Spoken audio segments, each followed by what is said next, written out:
your morning thought before we get off to do the work for the day. Just watching a little Mass with Father Mike Schmitz. If you haven't seen him, he's A-OK. His path in life is to convert as many people to Catholicism as possible. He's doing a great job. Trying to think. I'm going to talk about today's fixing past relationships. We're all on a journey in life here. We all make mistakes. Sometimes friends come into our lives and there's disagreements and you part ways. That happens. It happens in romantic relationships, happens in marriages, happens in families. It's okay to walk away and keep the door open for certain people. In the Bible, Jesus says, I've not come to, save families. I'm a sword, and I will cut families in half, and I will cut friendships in half, and this is paraphrasing, of course. And what he means by this is there will be disagreements, and the disagreement back then was Christ the actual Savior. That was the splitting point in time. You either believed or you didn't. And I believe in the Bible it says it was about 50-50. Half believed and half didn't. And that's where your faith comes in. And even though in those times, not everybody saw Jesus perform miracles, but a lot did. A lot of people did. And he goes on to say, you'll be blessed because you saw me and you believed in me, but even more blessed will the people that believe but never saw. And that's where we are. We won't get to see Jesus until we make it to heaven, if we make the list. I'm excited. I'm doing my best to help bring people either back to the Catholic Church or newly to the Catholic Church. That includes anybody from any sect of religion. I'm always happy to sit down and explain it to the best of my knowledge. My mother's back in church after 20 some years. My little brother Greg is headed back. I've always been in and out. There was quite a long time where I didn't go after confirmation. I said, no, okay, forget this. I'm going to go do things my way. And it was terrible. And I do remember our person that was a priest or a deacon, or was definitely a priest. I can't remember how high up he was in the priesthood, but we definitely had our confirmation. We went out and had to listen to this guy speak, and he said something to the fact of singing the Frank Sinatra song, I did it my way, and he, and I can't remember, but he said something to the fact that a lot of you are going to go out and try it my way. How about you try it, or try it your way? How about you try it God's way? I did it God's way. He is the way, the truth, and the life, and his way is the best way. We may not agree with it, and that's okay, but we don't make the rules. He does. We're meant to follow them, which is difficult. Especially in today's society where we're in the feel-good era.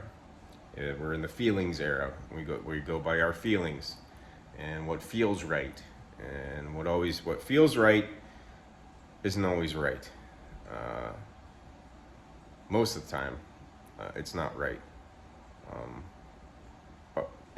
Depending. But there, of course, Catholicism isn't, that strongly against things that feel good.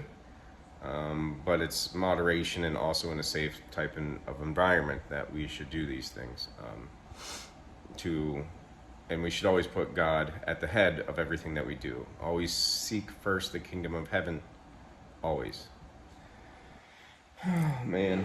So here's my mug, Catholic Gentleman. Just Google it. They've got a lot of cool stuff out there. Dunkin' French vanilla. I made the trek across to South Williamsport this morning because I have generic French vanilla, good belly. It's not Dunkin'. It's just not. But I'm mixing it with the blueberry to get through it. But I just had enough, sometimes you just want what you want, and you pay for it. I think that bag of coffee was like $12. A about twice the price of the Good Belly stuff, but there's nothing that replaces Dunkin' French vanilla. I'm just saying. And that'll get me through today. We are short at work. There's usually 5 of us, which is short anyway, but now we're down to 3 all week, so can't say I'm looking forward to it, but that's the job until things change, which I think they will rapidly. Well, for right now, this is the boat that I'm in. So yeah, there's the opportunities there to go back and mend relationships. You were friends before, you were lovers before. Not that you have to be lovers again. You know, people move on and find their person. I've moved on and found my person. My ex-wife has moved on and found her person. So that's all good and it's all gravy. But you gotta you gotta heal yourself from those past relationships before you can try to mend and make it new. So, and that takes both parties. It can't just be you taking all the fault or placing all the blame on them. You both had a role to play in it, and the same thing goes with old friendships and things like that. So, in my opinion, if you want to try to mend something, kill them with kindness. Try to remember the good times. Try to remember the good things about them, and because you've done terrible things too. It's not always just the other person. So, make room for that. You know, reach out the olive branch, extend the olive branch, so to speak. Try to mend those things, or at least help find peace with it. And that, if that means closing the door, that means closing the door. You know, I think there's some things that are out there that just you aren't going to agree on, and if it moves you away from God and God's purpose, then you should not open the door to these people. You don't invite the devil in. You know, when you have an enemy, you don't even entertain him, and that goes for Satan. When Satan knocks on your door, you don't invite him in for tea, and I've made that mistake before. It's just like, well, just entertain the idea. Just entertain it. Don't entertain it. And I had a discussion online once with, you know, Reddit. It is not a complete cesspool, but it's pretty terrible. Discussion with the guy on that about pornography and whatnot, and how that can lead to some terrible things. And he brought up the fact that he thought that I was a homosexual. I said, I'm not a homosexual. I don't even invite the idea in. When those thoughts come in, I cast them away. Because it's not part of God's plan, and it's not part of who I am, and it's not how he made me. But when you start entertaining these ideas, and that can happen a lot as you're browsing through the pornography, because that stuff slips in there. Ask me how I know. And pretty soon you're down this rabbit hole of the most foul things. So it's just not good.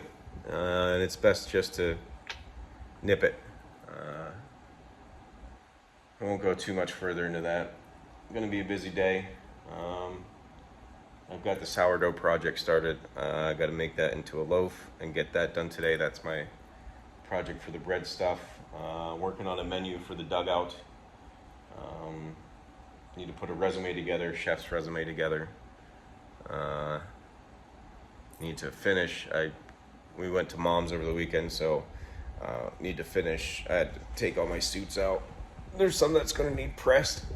Oh, I don't have an iron right now, so I'll have to order one of those and get all that situated and organized and into my closet, and reorganize my closet, because there's not a whole lot of space in this apartment, which is fine. I don't need a lot of space.